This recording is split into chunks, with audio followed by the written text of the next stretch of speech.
I'm here with Nikolai Blackie, CTO of Adaptiv. Nikolai, thank you for joining us. Yeah, thank you. Can you give us some brief background? Firstly, Yeah. what does Adaptiv do and what do you do And what yourself? my role is. Yeah, so I formed Adaptiv 16 years ago to meet, I guess, an increasing need for integration in the New Zealand market. Then, kind of 5 years ago, we realised that there was an ever-growing need for data and AI solutions, and so we formed a data practice to meet that requirement. 16 years later, we now have 5 offices across New Zealand and Australia. Staff of 90, and we have technology partners in Microsoft, Boomi, Databricks, Salesforce, MuleSoft, and Fabric. And so that's been going fantastically. In terms of my role as CTO, really responsible for the technology vision, for our consultancy.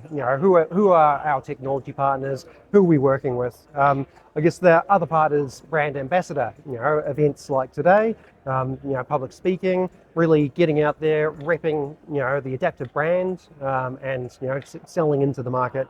Other aspect is talent development. So really setting out the learning and development.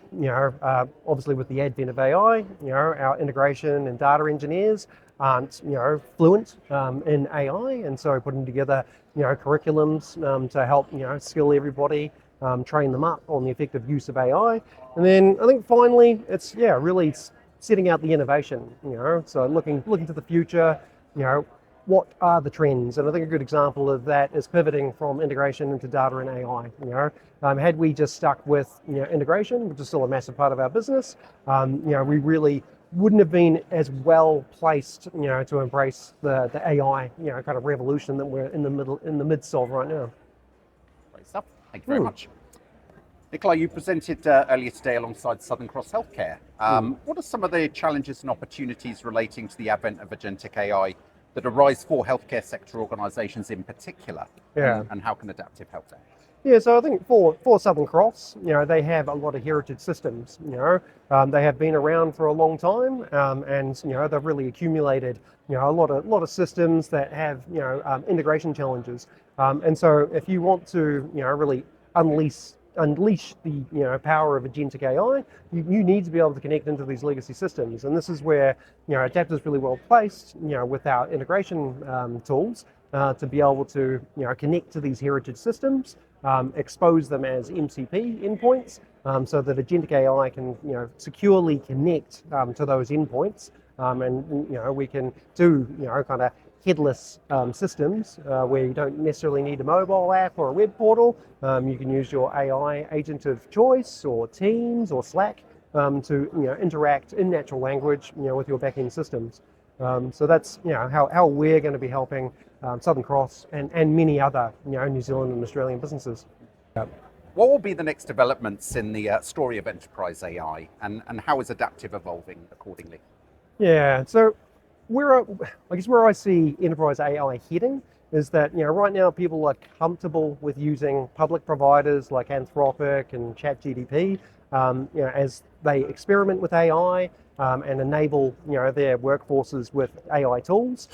In the future, people are going to want private enterprise AI. They'll want a ChatGPT-like experience, but within the confines of their enterprise, within their networks. And so how Adaptiv's poised to help is that we have a cloud and platform engineering team that can establish secure landing zones to host any models that you want from Anthropic, Mistral, what have you, securely within your own landing zone, and then bring your knowledge into this secure environment, so that you can safely do AI without leaking your data to the public internet.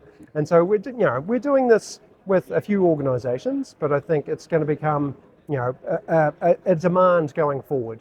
As there are data leakages or incidents, people will lose faith and will want that private and secure AI kind of solution. Absolutely, yeah. Great, thank you. What's the biggest operational bottleneck you see that prevents organisations from getting more value from their technology investments? Yes, I think it's people and change management. So it's one thing to go out and purchase a whole lot of AI licenses and distribute them to a team, but without a change management process, learning and development, and helping teams, adopt this technology, really, you're just throwing good money away.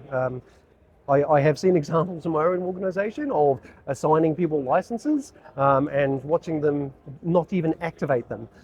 So they're quite happy, I'm doing their development, unassisted, but with the proper learning and development programs and curated learning paths, they see the power of the tools, how it can assist, how it's not a job replacement, it's an AI augmentation, and they embrace that and they embrace the change. So yeah, 100%. It's not a technology problem. It's it's a change management problem. Yeah, yeah.